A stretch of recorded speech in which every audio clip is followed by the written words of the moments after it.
ही भाषण करण्यापेक्षा डायरेक्ट आपण कृती घेऊया. काय आपण आपल्या लोकांना सांगायला त्या व्यथा मांडायला आलेला आहे. सकपाळ साहेब आहेत, रोहित पवार आहे, मी आहे, लंके साहेब आहेत, बापूसाहेब पठारे आहेत, अशोक पवार सगळे आणि सगळ्या पक्षाचे नेते आहेत, फक्त महायुती सोडून. म्हणून माझं म्हणणं असं आहे की सगळ्यांच्या व्यथा आहेत, इथून उठूया आणि रस्ता अडवायला जाऊया. देवदत्त निकमांचं मी धन्यवाद मानतो आणि सगळ्यांचा धन्यवाद मानतो. चला उठा लगेच.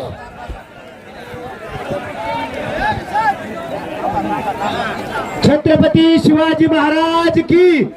शेतकरी एकजुटीचा. मला सर्व शेतकऱ्यांना सांगायचे, आपल्या हक्कासाठी आपल्याला रस्त्यावर उतरावंच लागेल.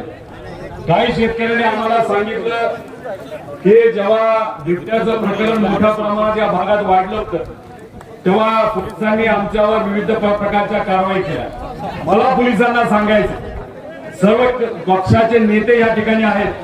कारवाई करायची असेल तर आमच्या शेतकऱ्यावर करायची नाही. कारवाई करायची असेल तर ती कारवाई आमच्यावर त्या ठिकाणी तुम्ही करा. पण जोपर्यंत विषय एवढाच आहे की सरकार म्हणतंय अल्निनो येते, पाऊस कमी होणार आहे. मला तुम्हाला विचारायचं, पाऊस कमी झाला तर तुमच्या शेतामध्ये येणाऱ्या वर्षी काय पिकणार आहे का? नाही. काय पिकणार आहे का? नाही. जर काय पिकणार नसेल तर जो भाव, जो माल आपल्या हातामध्ये आहे त्याला चांगला भाव मिळाला पाहिजे का नाही मिळाला पाहिजे? अहो, आता एमएलसीच्या इलेक्शन मध्ये एक तिकीट जे दिलं गेलं त्याच्या मागे 50 कोटी रुपयाचा व्यवहार झाला अशी चर्चा आहे.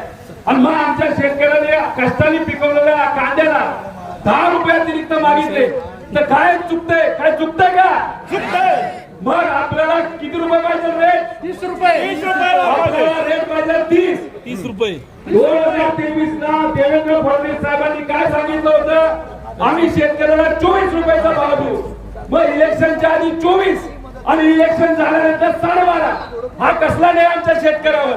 मी तुम्हाला विचारतो, इलेक्शनच्या आधी जो भाव डिक्लेअर झाला तेवढा तरी कमीत कमी इलेक्शन नंतर आपल्याला मिळाला पाहिजे का नाही मिळाला पाहिजे? आणि मग अशा पद्धतीने ज्या शेतकऱ्यांनी आतापर्यंत कांदा दिलाय त्यांना किती रुपये अनुदान मिळालं पाहिजे? 15 रुपये. 10 ते 15 रुपये अनुदान मिळालं पाहिजे. 18 तारखेला आणि 26 तारखेला नाशिकला जे आंदोलन आम्ही सगळ्यांनी त्या ठिकाणी मिळून केलं. काँग्रेसचे नेते होते, आपल्या पक्षाचे नेते होते, शिवसेना उद्धव ठाकरे साहेबांच्या पक्षाचे होते, शेतकरी संघटनेचे होते, सीपीएमचे होते. या सगळ्यांनी आंदोलन केल्यानंतर 4 ते 5 रुपये जो कांद्याचा भाव होता आज वाढला का वाढला? शेतकऱ्यांनी आंदोलन केलं, नाशिक मध्ये मोठं आंदोलन केलं. त्याचा फायदा महाराष्ट्रातला प्रत्येक कांदा उत्पादक शेतकऱ्यांना झाला का नाही झाला?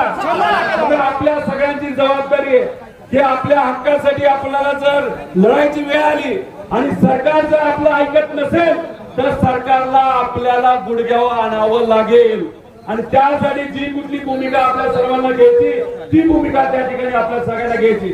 त्यामुळे आता ठरलंय की काय झालं तरी आपला आवाज हा राज्य सरकारकडे आणि दिल्लीपर्यंत गेला पाहिजे. त्यामुळे सगळ्यांनी ऊन असो, पाऊस असो, नाही तर काय असो, आपल्या हक्कासाठी आपल्या सिस्टमच्या विरोधात आपल्याला लढायचंय. आणि आता हा जो हायवे त्या ठिकाणी आपल्या शेतकऱ्याच्या वतीने त्या ठिकाणी अडवायचं. आता याच्यात कोण असे आहेत ते घाबरतील रस्त्यावर जायला त्यांनी हात वर करा. कोण असेल जे स्वतःच्या हक्कासाठी लढायला तयार आहे कुणी आम्ही आहे. ही भूमी कोणाची, कशाची, कुठल्या विचाराची आपल्या सगळ्यांना माहिती आहे. त्यामुळे सगळ्या शेतकऱ्यांच्या हक्कासाठी लढण्यासाठी आज काही प्रमाणात या सरकारला जागा करण्याची वेळ आली आहे. त्यामुळे शशिकांत शिंदे साहेब असतील, सपकाळ साहेब असतील, त्याच्याबरोबर गणेश भाऊ असतील, बेडके भाऊ या ठिकाणी आले, पठारे भाऊ इथं आलेले, अशोक भाऊ पवार असतील आणि या भागाचं प्रतिनिधित्व करणारे जे या सभेसाठी नाही तर या आंदोलनासाठी ज्यांनी पुढाकार घेतला असेल, देवदत्त भाऊ असतील, हे सर्व लोक तुमच्यासाठी आले आणि नगरवरनं सुद्धा आपले लंकेभाऊ त्या ठिकाणी आलेले. त्यामुळे कृपा करून आपल्या सगळ्यांना विनंती आहे की सरकारला जागा करायचे, अजिबात घाबरायचे नाही आणि पोलिसांना सांगायचे कारवाई करा, नाही तर कलम जे टाकायचे ते आमच्यावर टाका, आमच्या शेतकऱ्यावर अजिबात तुम्ही त्या ठिकाणी शेतकरी एकजुटीचा विजय असो. छत्रपती शिवाजी महाराज विजय असो. कांद्याला भाव, कांद्याला भाव, कांद्याला भाव. कोण म्हणता देत नाही, घेतल्याशिवाय राहत नाही. कोण म्हणता देत नाही. शेतकरी एकजुटीचा विजय असो.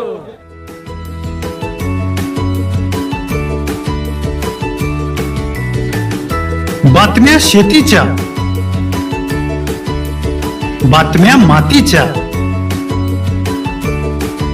बातम्या अन्यायाच्या, गुन्हेगारीच्या,